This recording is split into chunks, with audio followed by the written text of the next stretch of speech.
Assalomu alaykum hurmatli kuzatuvchilar. Bugun sizlar bilan Honor X9D 5G telefon haqida gaplashamiz. Xo'p, bu telefon nimalar qila oladi? Nima qulayliklari va funksiyalari, narxlari haqida videoni oxirigacha ko'rsangiz batafsil ma'lumot olishingiz mumkin. Xo'sh, o'zi Honor telefoni O'zbekiston bozorlariga yaqinda kirib kelgan bo'lsa ham, anchagina o'zini muxlislari va foydalanuvchilariga ega bo'ldi. Bu telefon qisqa qilib aytganda o'zini mustahkamligi va chiroyli dizayni va yana boshqa qulayliklari bilan ko'plab mijozlariga ega bo'ldi.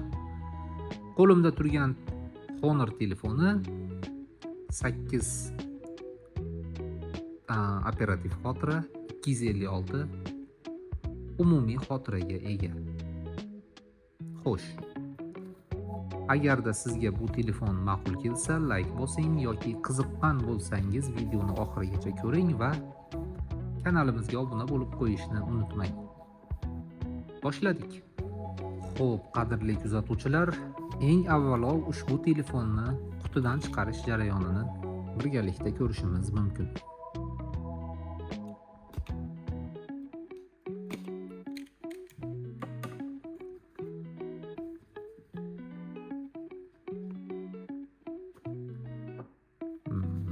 Teskari qadoqlashgan ekan. Rangiga alohida e'tibor beringlar.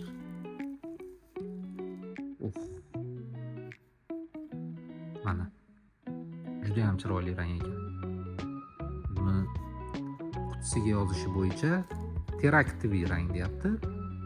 Mana bu yerda svet teraktiviy. Bu qanaqa rang tushunmadim, lekin juda ham ajoyib holatda. Rangini o'zi alohida bejirimligi bilan ushbu telefonni yana ham bezab turibdi. Bu yerda yozilishi bo'yicha kamerasi 108 megapiksel, Xitoyda ishlab chiqarilgan, brend Matvi ekan. Barmoq izlari ham qutini, uzr kechirasizlar, korpus orqasida umuman bilinmaydi. Agarda 108 megapiksel sifatli kadrlar olish uchun sizga yetarli bo'lsa, ajoyib tanlov Honor X9D. Xo'sh, 5G da ishlaydi. Namlikdan, suvdan, changdan himoya mavjud. Bu yerda yozishi bo'yicha IP68 plus IP69K. Suvdan va changdan himoya mavjud. Batareyasi 8300 mAh. Kamerasi haqida yana batafsil ma'lumot yozgan. Juda ham chiroyli telefon ekan. Mabodo bu videodan avval siz Honor telefonini ishlatayotgan bo'lsangiz, sizga ma'qul keldimi? Izohlarda yozib qoldiring. Sababi ushbu videoni ko'rayotgan boshqa foydalanuvchilar qiziqishi mumkin. Qanaqa qulayliklari yoki kamchiliklari bo'lsa ham izohlarda yozib qolishingizni kutamiz. Kichik kamerasida o'zining kitobchalari va sim karta joylash uchun igna. Mana yana kitobcha, o'sha aytgan kitobchalari. Aytib o'tamiz, hozir ushbu telefonni bizga ochib, sizlar uchun ko'rsatish uchun bizga Texnoprime savdo do'koni amaliy yordam beryapti.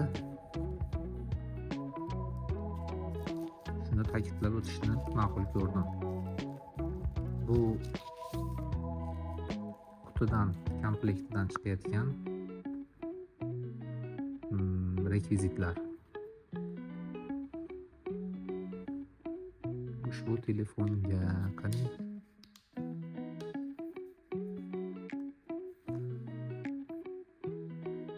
menimcha bu telefonni agar ehtiyotkor odam ishlatsa, mabodo Shu holatida juda ham chiroyli, bejirim ko'rinar ekan.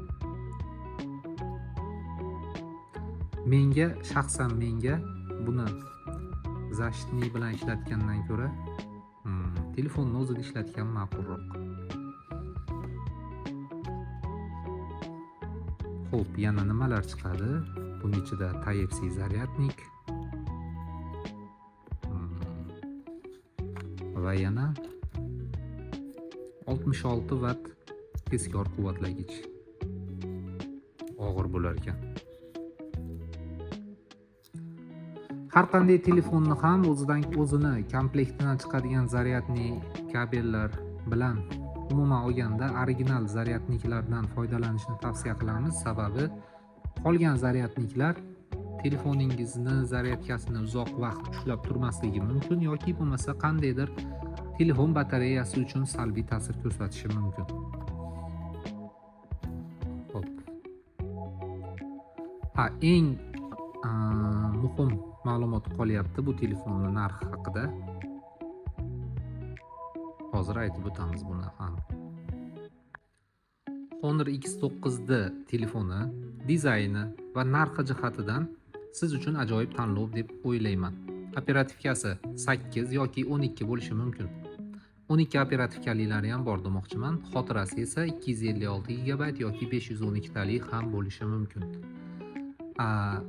Mabodo o'yinlar yoki kundalik ishlaringiz uchun foydalanmoqchi bo'lsangiz, bu telefon siz uchun ajoyib tanlov. Ekrani 120 Hz chastota yangilanish yoki chastotaga ega 6.7 dyumli, quyoshda ham juda ham yaxshi ko'rinadigan ekran hisoblanadi. Undan tashqari bu telefonda batareya juda ham katta, 8300, bozordagi eng yuqori batareyali telefonlardan hisoblanadi. Batareya quvvatini aytmoqchiman. Hattoki buni bitta zaryadlab to'ldirib olganingizdan keyin 3 kungacha ishlatib yurishingiz mumkin. Bu yerda o'rtacha 3 kungacha yetadi deb yozyapti. Qo'shimcha imkoniyatlari 5G da ishlaydi. NFC to'lov tizimi mavjud. 66 vattli tezkor quvvatlagichga ega. Kamerasi 108 megapiksel, asosiy kamera, 5 megapiksel ultra keng kamera, 4K video ham yozadi. Kamchiliklari ham yo'q emas, mavjud. Flagman darajasidagi videolar, tasvirlar suratga ola olmaydi. Lekin kamerasini nimadan tekshirdim, YouTube'dan, internetdan, sifatiga kundalik ishlaringiz uchun, shaxsiy xotiralaringizni muhrlash uchun juda ham yetarli sifatda. Shu yana nimalar haqida gapirmadim. Bu telefonni narxiga keladigan bo'lsak, mabodo ishonchli savdo do'konidan xarid qilmoqchi bo'lsangiz, 4.500.000 so'mdan 5.500.000 so'mgacha narxlarda sotib olishingiz mumkin. Operativ xotira hamda umumiy xotirasiga qarab. Ko'rinishi, rangi menga juda ham ma'qul keldi.